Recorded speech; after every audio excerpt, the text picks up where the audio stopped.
Happy week 3, everyone. Welcome to the RotoWire Fantasy Football Live Show. Remember, 5 days a week. We're off on Wednesdays and Thursdays during the season. You won't want to miss the Sunday show. It's a start-sit show. That's where I give you the why so that you can make your best decision. You know what you're doing. Sometimes a little bit of extra knowledge, added knowledge, make your own decision, and puts you in a great place when you're doing your fantasy lineups.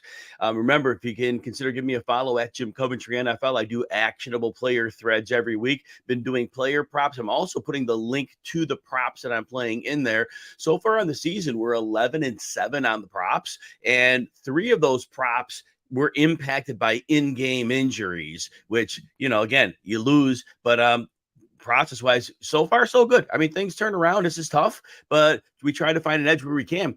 I had a good night on DraftKings last night. Finally, I played these same-game parlays on DraftKings because you can manipulate the numbers around. You can move players' numbers down or up. And doing that, they give you the $10 free risk-free bets. They give you 3 no sweat bets, they call them. They give you 3 of them a week, one for Thursday, Sunday, and Monday. So I finally hit my first one of those out of 7 tries. So 1 for 7 were still okay because it paid on the $10. It paid 130 out. Went under on a lot of the Giants. Moved Daniel Jones to 244 yards. All the receivers, I bumped theirs up and put them under. Darren Waller, I was safe, took 69 under. On the other side, I took 2 49ers over yards. I moved Debo down to 39 yards. Kittle down to 29. They smashed those. Made an alternate spread of the 49ers minus 3.5. And then the Giants under 17.5, cash is 130. So, yeah, it's so far so good. The Nick Bosa prop came in. That was a nice one. We got that at plus 100 when I posted that the other day. By the time kickoff hit, it was minus 140. But on the second drive, he cashed that. So we're good. But anyway, let's talk about that 49ers and Giants game. Let's get started here. So when we look at that game, 49ers obviously blow them out 30-12. No Saquon Barkley. And it's short week. Giants have to travel cross country. Their left tackle, their best lineman, Andrew Thomas, out. Their left guard, Ben Bredesen, out. Their center and their right guard making their 3rd career starts each. And then Evan Neal has been a work in progress at right tackle. So this is a team coming in. And then obviously, if I didn't say it already, no Saquon Barkley. So it's a tough draw for them, right? I mean, what were they going to do? And somebody had intimated on Twitter that Brian Daboll started taking over the play calling in the second half of the game against the Cardinals when they're getting blown out. Maybe he did. I still think in that game, the Cardinals played like a team that had a huge lead. Mentally, we talk about this all the time, that subliminal switch. I believe that the Cardinals just thought they won. Not cognitively, you tell yourself every team's dangerous, but cognitively, you have that big lead and you turn the switch off, and you can't turn it back on. All of a sudden, the Giants come back and win that game. But we saw it yesterday. I mean, they're overmatched. They're missing personnel, playing the 49ers. That was a bad draw. You can't take anything tangible from that game. A number of people asked me about starting Matt Breida. I told them no. Now, he got lucky with a late touchdown, but he only had 1 yard receiving. He had 17 yards rushing on 4 carries. The touchdown, fortunately, they got people bailed out to get you something, but he played 82% of the snaps. That surprised me. Gary Brightwell saw just as many touches on 18% of the snaps. Brightwell looked, neither of them looked really good. Brightwell looked better as a receiver because of the one busted play that he was able to take care of, but as a runner, 4 carries, 5 yards, nothing there. Daniel Jones, again, we can't fault him for this. No offensive line. The weapons he has are all compromised. Wan'Dale Robinson makes his first start. 4 for 21 on 5 targets. But with the pass rush that was going to be there was never going to be a downfield game. And they were going to have to just try to get the stuff underneath quick. And sometimes the 49ers didn't even bother covering some people. They gave them a few easy catches. But otherwise, the team speed made the underneath game difficult. So you can't take anything away from this game for the Giants. I mean, throw it away. Hopefully, they get Andrew Thomas and Ben Bredesen back on the line. Hopefully, this high ankle sprain, it doesn't keep out Barkley long. Waller, look, he had 76 yards against the Cardinals. All right, 6 for 76 last week. That was a fine game. He played the Cowboys in week 1 with a hamstring injury in a rain-pouring game. You can't take anything away from that. 3 for 20 against Fred Warner and the boys. He was public enemy number 1 in the pass game, and he was never going to have a big game here. He won't be playing Dallas and San Francisco every week. He has a good game in the books already, against, as I said, against Arizona. Darren Waller, look, he may not have that 1,100-yard season you're hoping for, But otherwise, start him every week. Don't bench him. You didn't bench him yesterday. Brought you five PPR points. Fine. Whoever you put in could go 1 for 12. So there's that. So I would not sweat Darren Waller at all. It was just unfortunate circumstances. And then the other side, the 49ers, look, again, defensively, the Giants, they get some pass rush. Their defensive line is very good. 49ers are going to be more than fine against them. Again, playing at home, a short week, you don't really have a game plan that's great for that, but they didn't need one. The 49ers should just come out and do what they do. They understandably sat Brandon Ayuk. I had talked about that in a show with Keith and Moose on the betting and Bettor Sports Network, and they were talking about a parlay with Brandon Ayuk, and I told Michael, guys, I don't know if he's playing. I didn't assume he'd play at all, and they had to rest him. He had a shoulder injury, a short week. Hopefully he goes next week. And then obviously picking up the slack, it just goes to Debo and Kittle. Debo gets 12 targets. Kittle gets 9. Debo goes off. Kittle's fine, 7 for 90. But McCaffrey just does what he does. Here's what I want you to know, though. So McCaffrey had gotten 100% of the work, I believe, the prior week. So he gets 61 in this game. Short week. That's why. Elijah Mitchell hadn't been a factor. He gets 11 carries and 34%. But again, when you have a 3-day off period before a game, you get your back. Jordan Mason played a little bit in this game. Now they were blowing him out and those carries came late, but understand McCaffrey was never going to get 100% of the touches on a short week. Now he may go right back to that next week. I don't think Mitchell is the factor he was last year. Last year, he was getting regular work. We've already seen he didn't get a single carry last week when McCaffrey had 20 catches, 20 rushes. Uncle Ted, welcome back.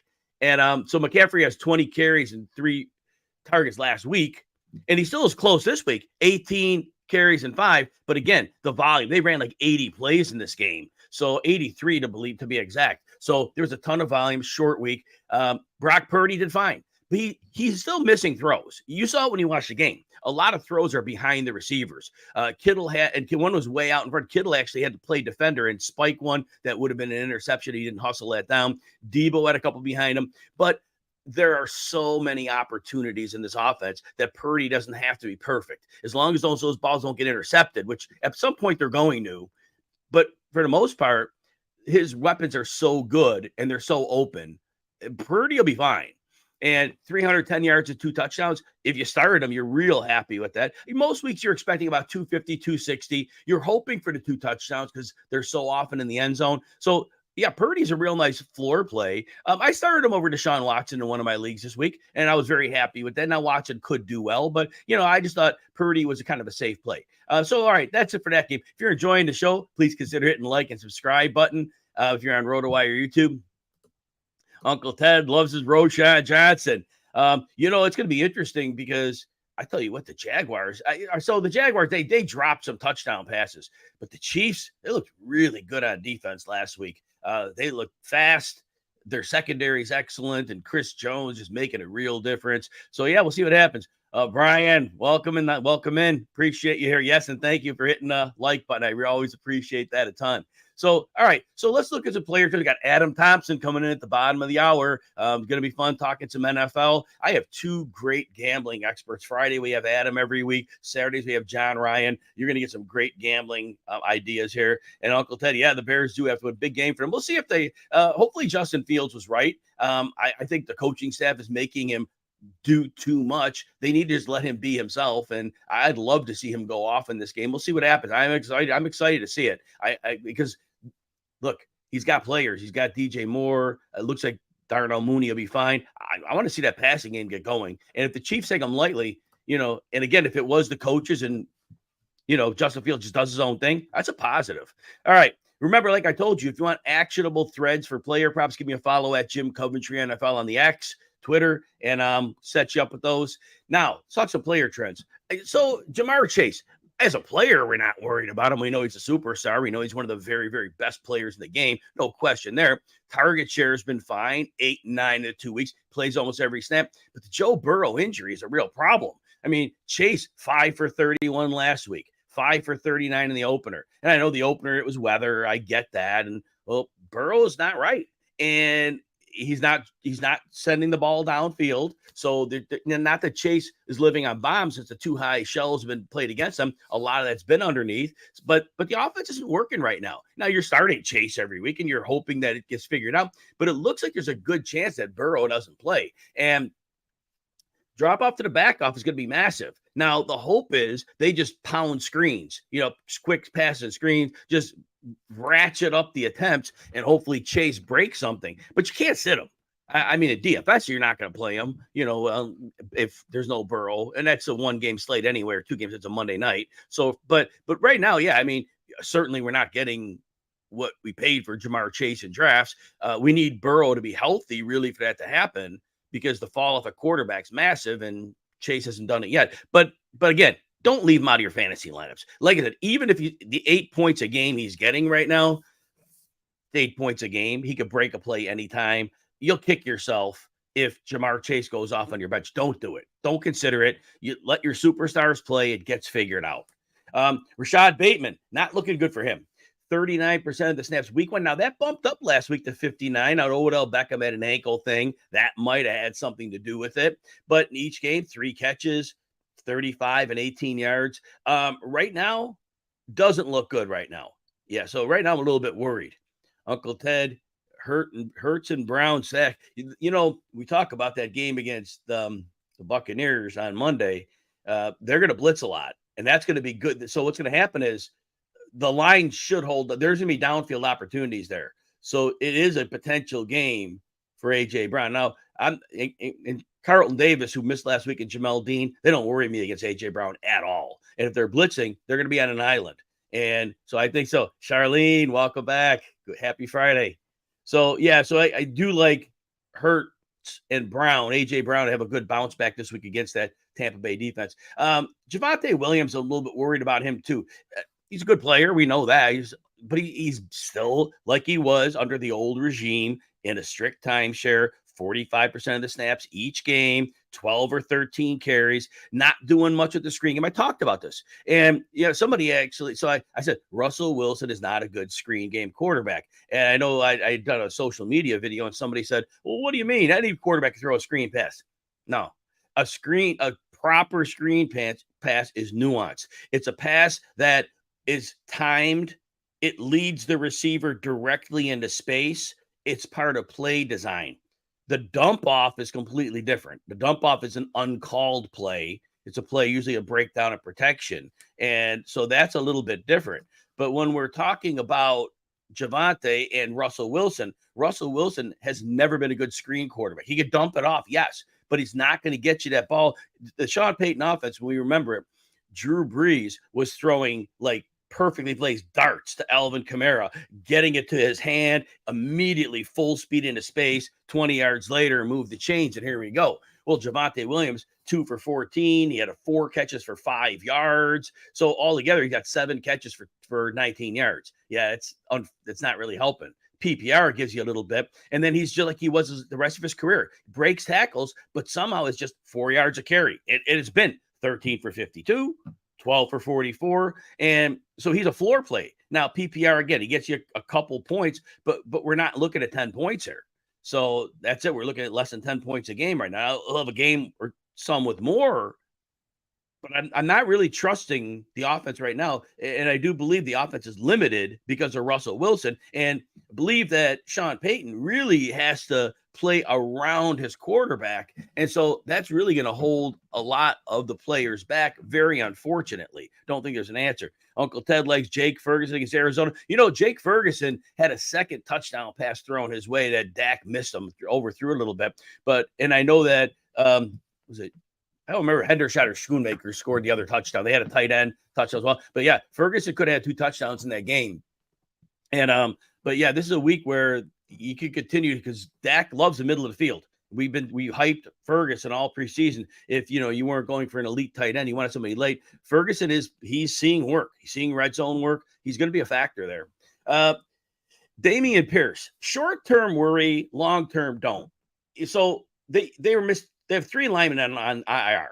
So that's going to be 4 games. And we hope Titus Howard, that's the main one. Titus Howard, we need him back. But realistically, Kenyon Green, the left guard, was a rookie last year. He struggled, but we don't know if he improved. We're hoping. Their center.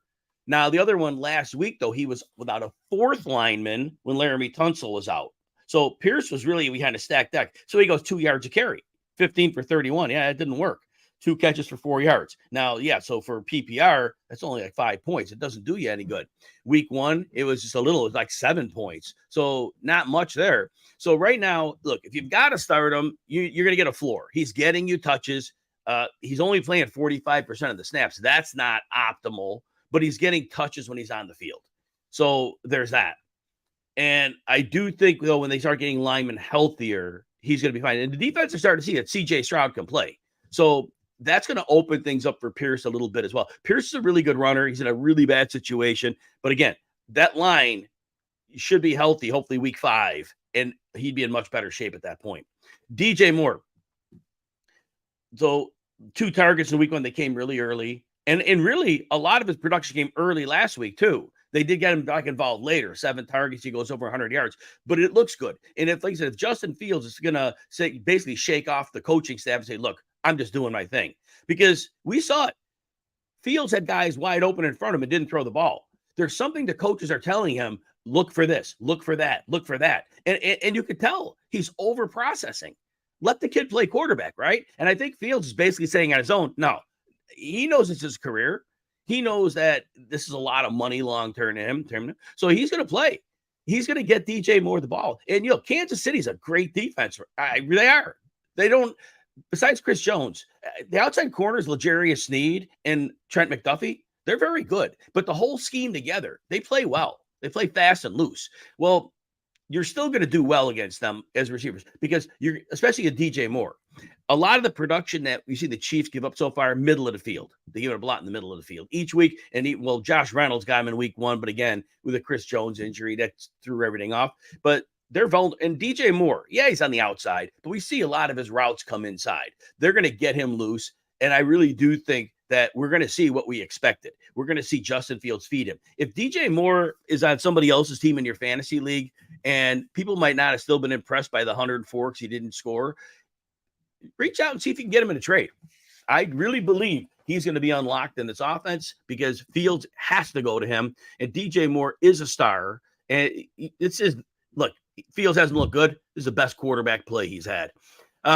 Remember, RotoWire Live 5 days a week, 11 a.m. Eastern. We're off Wednesdays and Thursdays. Please make sure you're joining in. The Sunday show, we've got start sits. We'll give you the why so you can make your best lineup decision. Definitely want to see you here then. Sirius XM, if you have the Fantasy Sports Channel 87. I'm on every Saturday with Mario Puig, 1 to 3 Eastern. Every Sunday morning, I know it's early, 9 a.m. Eastern time, and for till 10, 1 hour there. But again, you can always catch those shows if you have that Sirius XM app. You can rewind. Just look up RotoWire, and you can find it and rewind the shows and catch them there. All right, let's talk about a few more players. Bottom of the hour, we got Adam Thompson coming in. Very excited for that today. So first thing I want to say is I was on the XM show on Tuesday night, and right before the show and pre-show, I'm processing the week still and thinking through the great start that Puka Nakua's had. And all of a sudden, as I'm thinking to myself, I'm thinking, wait a minute. Was Cooper Kupp a product of Sean McVay all along? Look, Puka Nakua was drafted in the 5th round. Anybody could have drafted him sooner. He is playing phenomenally well. But he's playing Cooper Kupp's role. And I realized in Cooper Kupp's Superman season, he had 1 regular season game with more than 13 targets. Nakua already has 2 games at more than that. And, the 147-yard game for Nakua. Kupp only had 1 game over 150 yards in the Superman season. Regular season, the playoffs. I think he had a big game in the playoffs too, but can't compare playoffs. It's different. But Nakua is basically, without the touchdowns, producing what Kupp did. So to me, is it Sean McVay with that role?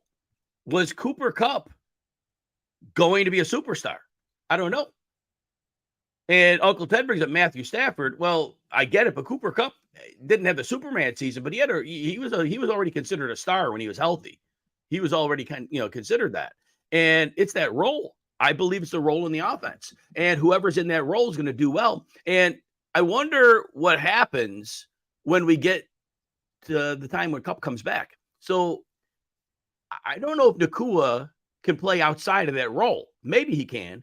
I think Nacua maintains that role because Kupp has become more versatile. Kupp could do a lot more things than that one particular role. He could play on the outside more often. Now, Nacua's played outside and inside, but they usually find a way to get him inside. He has one on the outside a little bit.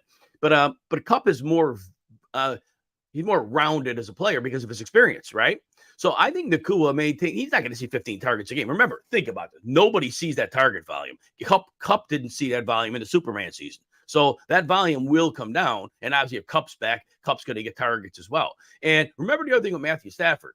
Matthew Stafford is very Jekyll and Hyde quarterback within the same season. We'll see when they won the Super Bowl.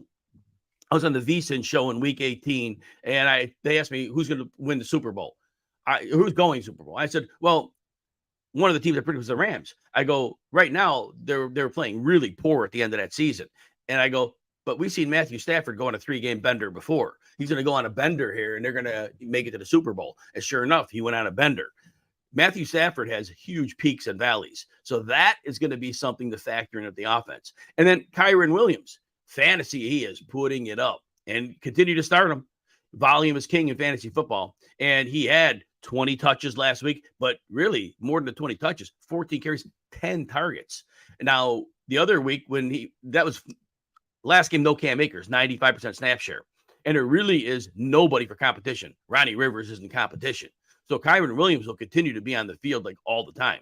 Just remember, he's less than 4 yards per carry, but it doesn't matter with volume. Volume, it doesn't matter. You get enough touches and you're getting targets, you're going to put up fantasy points. And remember, you got it for free in fantasy. So there's that. And, so that said, and I don't know what the way the passing game is going right now. Defenses are going to be playing the pass. And so Williams will be able to compile. So that'll be a good thing. Brian, a good question. Would I trade high on Kyren Williams or would I ride him? I see the thing is there's going to be no competition. And teams are never going to stack the box to stop Kyren Williams. They're not going to do that. They are going to come in and they are going to play the pass. And then when Cooper Kupp's back, they're going to play the pass more. It might be a lot of dime defense. So I think Kyren Williams is going to get you sustained production. Now, the 10 targets, I don't know if that's realistic. 4 or 5 targets, sure. But again, that's kind of an outlier number. But I do think I would fish the market. I would like to see what's out there. Throw him out there to a team that, I hate to say, a team that lost Nick Chubb. I love Nick Chubb. But I would definitely see what you could get for him. If somebody's desperate, remember, people will overpay for quarterbacks. So if somebody is willing to overpay for a running back, if somebody is willing to overpay and fill a roster need that you have, if you have 3 good running backs already, and you don't need, we all need running backs. If you don't have 3 good ones, you keep them. But if you have 3 already and Kyren Williams, and you have a hole at receiver, you might be able to fill that. Remember, it's about the starting lineup. You have to have enough running back depth, but you also have to think about your entire starting roster. The running back, having a 4th running back on your team that you can't start is useless to you if you have a poor 3rd receiver and you could get a guy that's a wide receiver 2 in his place. And you might be able to get a wide receiver 2 for Kyren Williams. So shop the market. Don't sell if the offer's not good, because even if he's your 4th running back, you might need him. But you got to understand the whole dynamics of the fantasy team, right? Now, last Rams player, Tutu Atwell. It'll be interesting on Tutu Atwell because we're looking at him. He's got 7 for 77 last week, 9 targets, 6 for $119 week 1 and 8 targets. And I think he's going to continue to do well until Cooper Kupp comes back. When Kupp comes back, I just think the target's got to get squeezed at some point. And that volume for Atwell is massive, not Puka Nacua level massive, but Kupp is going to eat into targets as well. And at some point, if defenses aren't looking at Tyler Higbee at all, the Tyler Higbee's going to get involved too. I think, and I like the way that McVay uses Tutu Atwell, and I think he's very useful right now. I'm just a little concerned, like I said, when we get back to that point, now we'll have a little bit of a problem there when Cooper comes up. But ride Tutu Atwell now. I think you definitely roll with him. All right, let's get to some games. Let's talk about a few games for this week, and let's see what we can get. A couple NFL Right. If anybody has any questions, pop them in the chat. We're definitely going to answer them. We have Adam Thompson coming in about 8 minutes. I covered the main things I wanted to cover, but I definitely want to talk some NFL here. I'm trying to get into the DraftKings page here to go a couple point spreads. Adam's going to be talking point spreads. I won't talk about his games, but I'll talk about some other things that we see. Charlene, all right, let's see here. Do you think some of the teams that are 2-0 for now, fool's gold? Let me pull up. I never can remember which teams are 2-0. So let's look up the standings. Let's take a look at that and take a look here. We'll get to the standings. There we go. All right. So the one that comes to mind right away is the Bucks. The Bucks have had a nice, easy schedule so far. And the Bucks are 2-0. No, yeah, the Bucks are 2-0. They've had a nice, easy schedule. Minnesota, and I know they played Philly fine on that Thursday. Philly's not right now. They're going through some struggles on defense. The offense, they changed offensive coordinators. That's showing. So I think the fool's gold are the Bucks. I think Baker Mayfield looks good so far. The scheme is getting the ball out quickly so he doesn't have to think, and that is huge. The longer a play extends, the more trouble he's in. But I think they are so top heavy. They're dependent on a few players that an injury anywhere, big problem. But defensively, I think they've run into a very fortunate schedule so far. They played the Bears. That certainly helped. And like I said, Minnesota, they didn't give a ton of points. But again, that game, Minnesota will score when they have to. But if they don't, they're not in a high scoring game, they won't. But once that schedule toughens up. Now, I know the Bucks do have a lot of easy games. They play their division. Now, the Saints look pretty good. Falcons, but regardless, Tampa Bay, probably fool's gold there. The Saints, all right, so they win against Carolina. They're 2-0, but Carolina's bad. And we already saw it. The Saints were way different on the road than they were at home. And that's been a little historical for them. But I think those home road splits are going to be tough. And that division, though, any of those three teams can win it for sure. But 49ers are 3-0. Obviously not fool's gold there. We love them. The Commanders. The Commanders are another one. They played Arizona in week 1. If Arizona had any real floor talent, they would have held on and won that game. And then, look, the Broncos are bad. They got out to that huge lead, and then they just fell apart. I think I love their pass rush, and I love some of the things they're doing with their secondary. Rookie Forbes, I love his aggression. The aggression's good when you have a good front four because you have those less time to cover. But that said, I think overall, I don't buy the Commanders. I don't buy Sam Howell. He's taken a lot of sacks. He's under pressure a lot. And aside from Patrick Surtain, it was like Denver's defense, not good at all. Arizona's defense, not good at all. So I do think Washington, they're a flawed team. And right now, Philly. Now, they could fix things. But Philly's in trouble. Avonte Maddox could be gone for a long, long, long time, if not the season. Their slot corner, we already talked about this in many shows. The middle of their defense is compromised. And that's a real big problem because they have turnover at safety. And again, I know Reed Blankenship played last year, but he was the backup to Epps. And so turnover there. Nakobe Dean, again, second year, but new to the starting. He missed last time with an injury. But the defensive line, they're transitioning people. There's just a lot going on. And maybe it gets figured out. But the spine of that defense was weakness last year. The teams were able to attack that.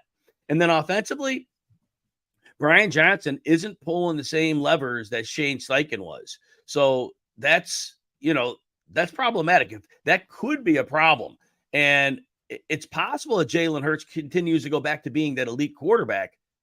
It's possible that it was a perfect storm last year. So we're a little worried there. But Charlene, you're right. The great teams prevail over time. 100% on that.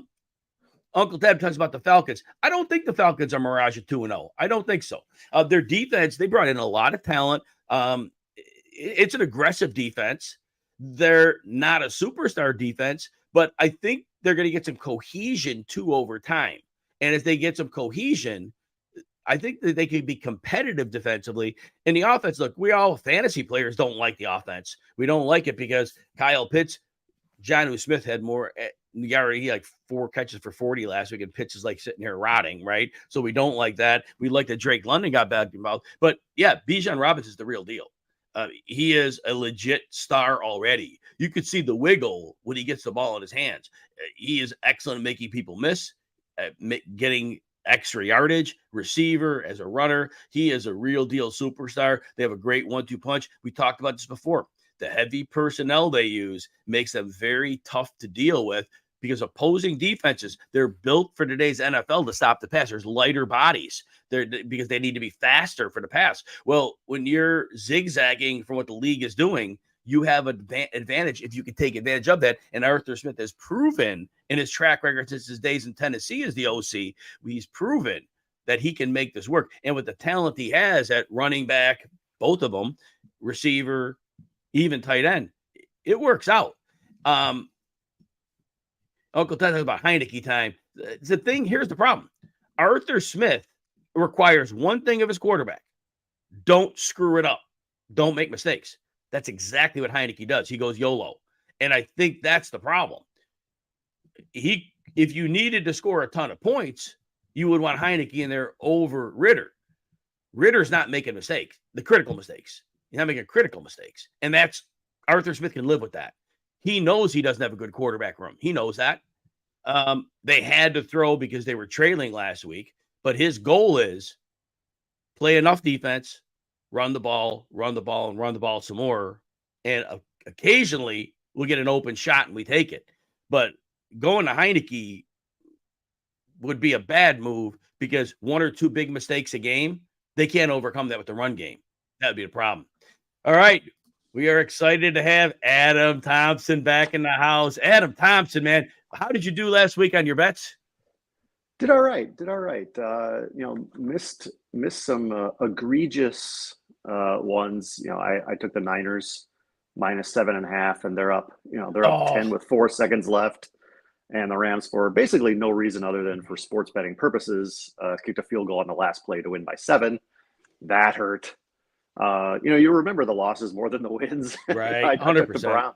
I took the Browns as well. They were looking great until, Mr. Chubb, a horrible injury, just terrible for the NFL because he's such a great player, so fun to watch. And Deshaun Watson single-handedly gives up 14 points, and they lose by 4. So those two didn't go well.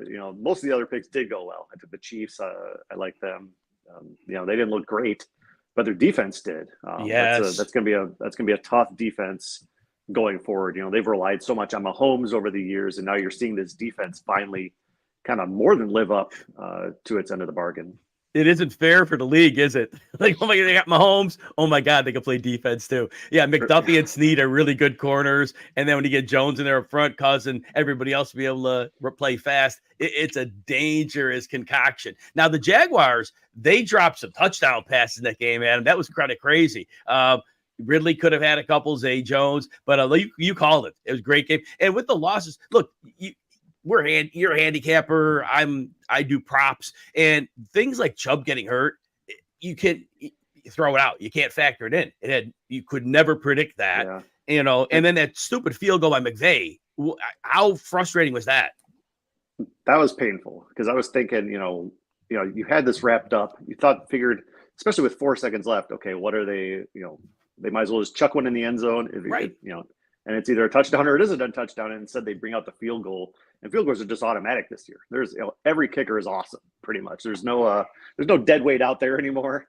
No. So it didn't look good, but and the Chubb thing, from a fantasy perspective, I had Kareem Hunt on my on all my rosters, and I just gave up on Tuesday and started going for Ford, going for Breida, cutting Hunt at these points. And then, literally, 12 hours later, the Browns are adding Hunt, and now he's a free agent in all the leagues I'm in because I just dropped him. So I'm off to a stellar start in my GM skills there. That may work out. Hunt was a declining player last year. You may end up being okay, but yeah, it would have been nice to be able to trade him. You could have gotten something back. That would have been that's right. Yeah. So we move on though, right? We'll figure it out. So Adam, we're back at it this week. We're gonna have another good week. I was telling people on the props, I'm 11-7 so far, and like you said, 3 of the props I lost were all directly related to injuries. One of them had to do when Aaron Rodgers went out. One had to do with Mike Williams missing a quarter of week 1. So, but other than that, like you said, a couple of bad beats because of injuries and unfortunate circumstances. But otherwise, like you, on my end, a little different than your bank, but the process is getting us to where we need to be, which we're going to start out with. The Cowboys go to the desert to play the Cardinals this week. Cowboys are insane. They're just whooping it up on defense, and the offense looked really sharp. Cardinals, they had a couple of fortunate week 1 and 2 opponents. So I think they've looked better than they really are. How do you handicap this game?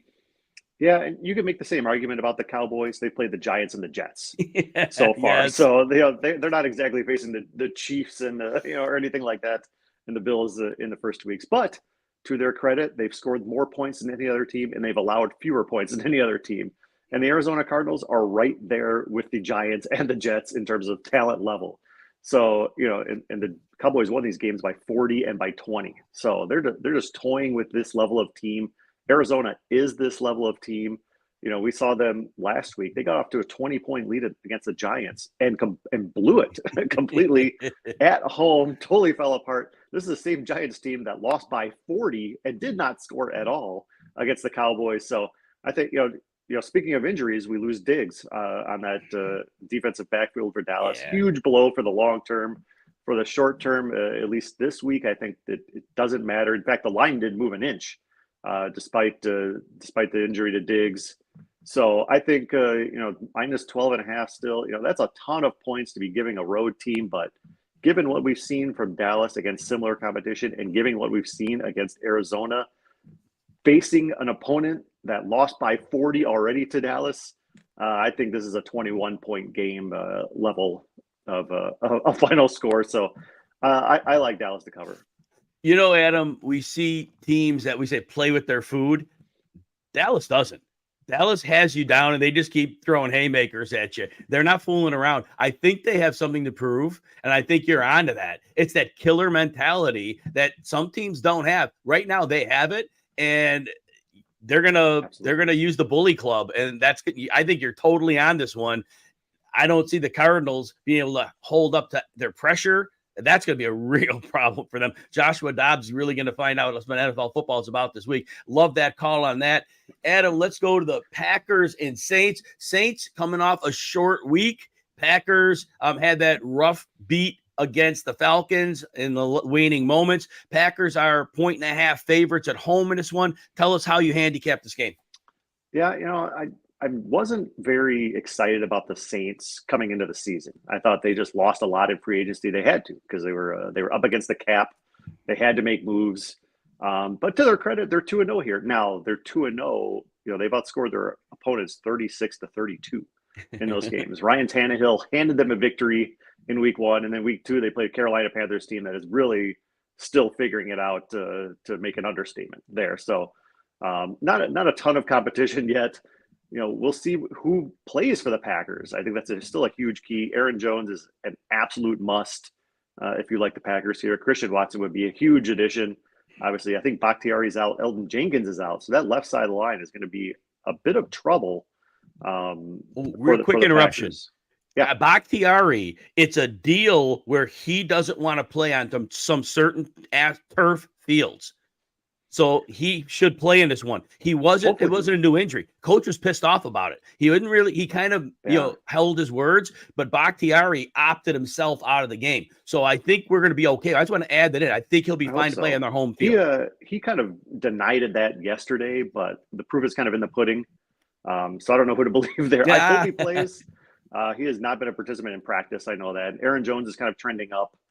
Watson practiced Wednesday, didn't practice Thursday, but hopefully that's more of a precautionary thing. This offense, has a lot of weapons, and Jordan Love has played very well. He's actually number 1 in the league for QBs when he's not under pressure.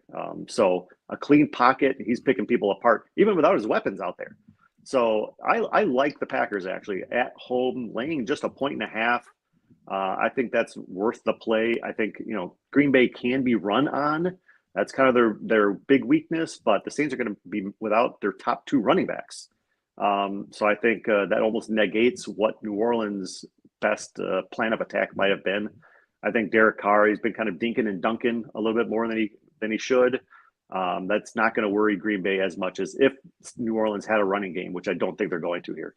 No, agree on that. I mean, Tony Jones, practice level, that's what his level is of talent. And then Kendre Miller might get a start. He missed almost the whole summer. He missed recently. I don't even know if he's in anywhere near game shape. We don't even know what he is anyway. 3rd round draft pick. Not expecting anything like you are. And like you pointed out earlier, the Packers offensively do have an advantage. Saints, like we said at the beginning, short week. That means something. Game planning, they lose time there. And even though they played Carolina, Adam, the Saints, just like in the past, different regimes, they don't look like the same team on the road. They were fortunate they played Carolina, who were horrible, but Derek Carr was not the same quarterback playing outside of the dome that he did in week 1. So it was a different scenario. And this secondary is just the type that would give Derek Carr some problems. So I think there's a lot of, you would point out all the most important points. I just had a little window dressing here, but all these things together, I think you're on another great one with the Packers, just laying a 1.5, barely have to win to cover.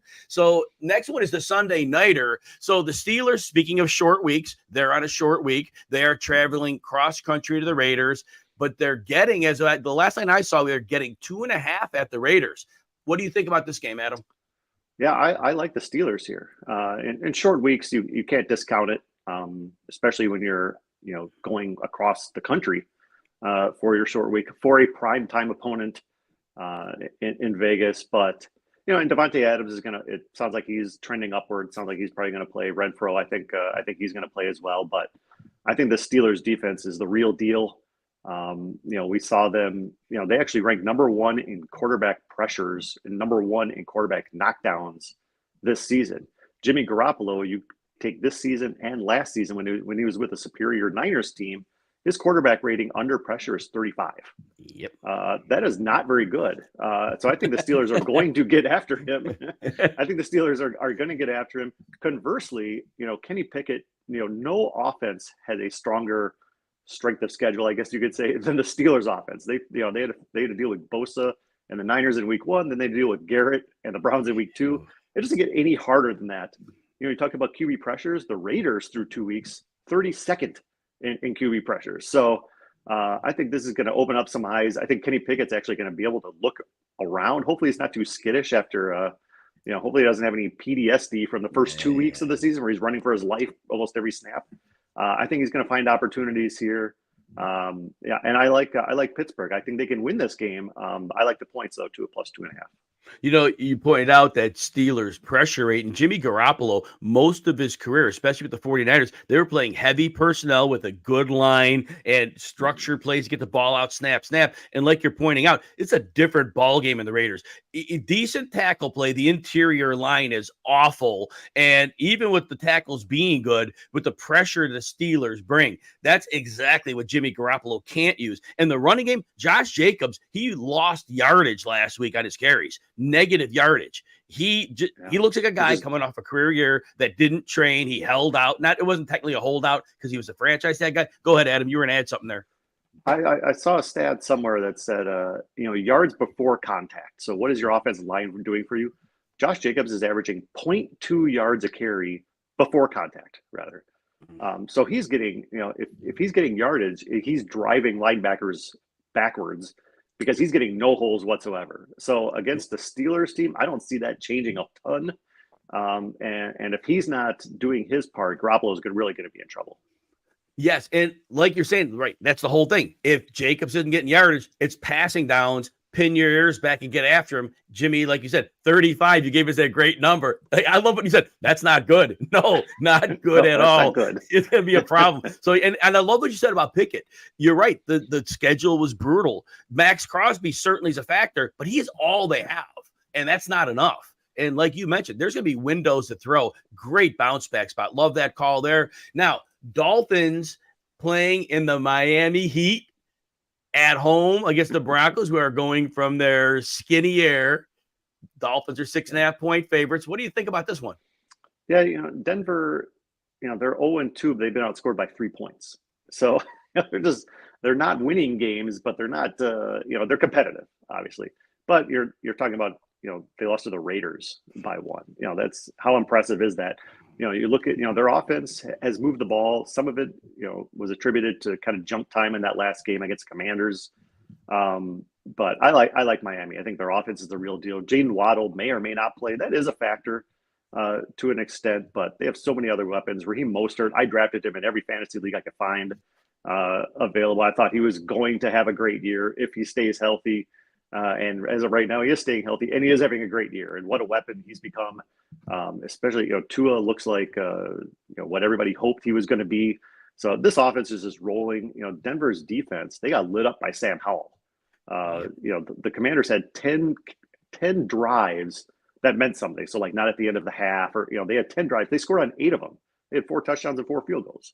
So what is Tua going to do against these guys? What is Tyreek Hill going to do against these guys? I think Denver can score some points. I'm a little worried about a backdoor cover at 6.5, but I like Miami to cover. Yeah, I mean, Denver, you kind of intimated they're not good. They got out to that big lead, and it was a couple deep shots they got away with to Marvin Mims. And after that, Russell Wilson had the underthrown Hail Mary. There wasn't much yardage in between all that. He does not look good. And Miami, Vic Fangio is going to eat him for lunch. There's not going to be windows for him to throw. And the Broncos, I don't see him moving the ball very well at all. And you're right. No. And the Dolphins, we don't, like you said, well, maybe Waddle doesn't play. It shouldn't matter. Patrick Surtain is Patrick Surtain, but he can't run with Tyreek Hill. As great as he is, you can't run with Tyreek. And the way they're motioning him, you can't get a hand on him anyway. They're using a motion like from a tight end spot. Good luck. Free running start like the CFL. So, yeah, you're on this with the Dolphins probably crush them in this game. And I don't know how the Broncos do it. I agree completely in your assessment of Russell Wilson. He's just the zip is gone from a lot of his passes. And, even that Hail Mary, it was underthrown. It wasn't that far of a Hail Mary. And it still got underthrown, had a lot of luck involved.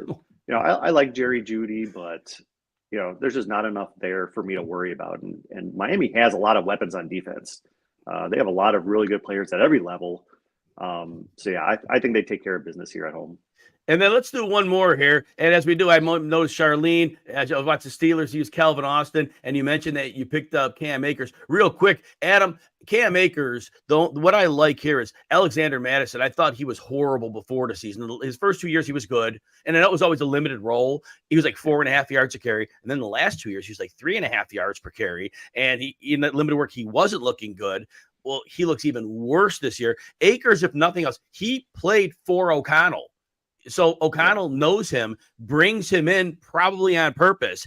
Akers, my opinion, it doesn't take long to push Madison back to the role he was always in because I think he's a career backup. Akers may not be Superman, but defenses will have to play the pass because of Justin Jefferson, Jordan Addison, TJ Hawkinson, and so he should have some room to run. Akers, I think, will be an RB2. What are your thoughts on Akers? Good, bad, or indifferent to what I said? Fantastic signing for the Vikings, and why not? You like Madison clearly. You couldn't pay Dalvin Cook what he wanted. You had to let him go. You didn't have much choice there, which is fine. But Madison just it didn't look like he was going to be the guy or he could be the guy, and he's proven most of us correct in that he's not the guy. Nope. And Cam Akers, obviously there's lots of things going on there in LA. Fresh start for him. You're giving up maybe a 6th-round pick. It just why not? If you're Minnesota and you have Kirk Cousins for maybe the final year, you're going for it here. This pass offense is lighting everybody up, but now give teams a reason to pay attention to the run at least a little bit. Or, Cam Akers, I think he's shown the ability to be that guy if you can give him some open space. So I love the signing for Minnesota, and I think it's going to pay off big time for them. Yeah, I agree with that. One more game. Do you have time for one more? Yeah, I got time for sure. All right, we have the Chiefs and the Bears. So Justin Fields is a open guys. He's not throwing the ball. Actually comes out in a press conference and points out, well, it's the coaches. And you can tell he's like, all right, this guy's open, but the coaches want me to do something else. Because as a quarterback, you're not saying, oh, DJ Moore's open, throw it to him. No, but he's looking for something more. So Getsy's, I agree, he has to be the problem. I think at some point that Fields just says, I'm like a catcher to the pitcher. I'm shaking you out. The pitcher, I'm shaking you off. I'm just going to do my thing. But that said, the Bears are playing the Chiefs this week. The Chiefs are 12.5-point favorites, and the Bears can't play defense at any level. They lost left tackle Braxton Jones, who was one of their hopes from last year. They're already without Tevin Jenkins. They're a mess. So how do you see this game going with the 12.5? Yeah, I think we both see this game going about 48-3, something around there. Because that press conference, when you throw your coaches under the bus like that, that's not good. No. Speaking of not good, Yeah. and Fields, ever since he did that, there's been a lot of clapback on Twitter. You see highlights of him, and they show at least two guys open, one guy running down the field completely uncovered. DJ Moore's throwing up his hands because he's not getting the ball, and Fields runs straight into the defensive line for a sack. So that's not coaching. That is you struggling to find, and maybe he's skittish because that offensive line has struggled. The tackles are not there. That's not going to be good here specifically against Chris Jones. We saw him come back last week, and what a difference that made against a passing team with actual passing players. With Trevor Lawrence throwing the ball, they sacked him 4 times, held them to under single digits, made their life miserable. What's Justin Fields going to do? He struggles to look downfield anyway against that defense. And on the flip side, Mahomes and this offense hasn't gotten going yet. They only have 2 touchdowns in their first 2 games each. But I think most people think they're going to get going at some point. And what a great spot here against a defensive line that's among the worst in football. Both safeties might be out. If you like Travis Kelce props, this might be a good one for that. I think this is a good get right spot for the Chiefs. I just don't see this game close. You can play this. You could simulate this game 100 times. I don't think it's close to any of them. I think KC rolls here. Yeah, and it's going into Arrowhead. That's a daunting place to play, especially for an unproven team. Tough out for them. Easy win. And no defensive coordinator either for the Bears. Alan Williams, right? Yeah, for better or for worse, maybe. We'll see. Better or for worse. I love that. Before we finish up, Charlene told us thanks. So, Charlene, thank you as well. Have a good week as well. And they said, go Longhorns. Yes, we'll agree with you on that. Adam, tell everybody where they can find you and your work. Twitter, go to @BookiesAdam. Pretty easy to find. And then bookies.com, of course, for all of our insight. Bookies.com/picks.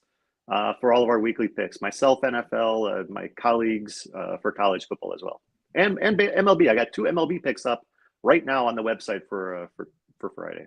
Adam makes you money. Make sure you're following him. Make sure you're catching up with his work. Everybody, thanks for joining us today. Adam, thanks for being on every Friday with me. Don't miss the Saturday and Sunday show on this channel. Everybody, have a great day.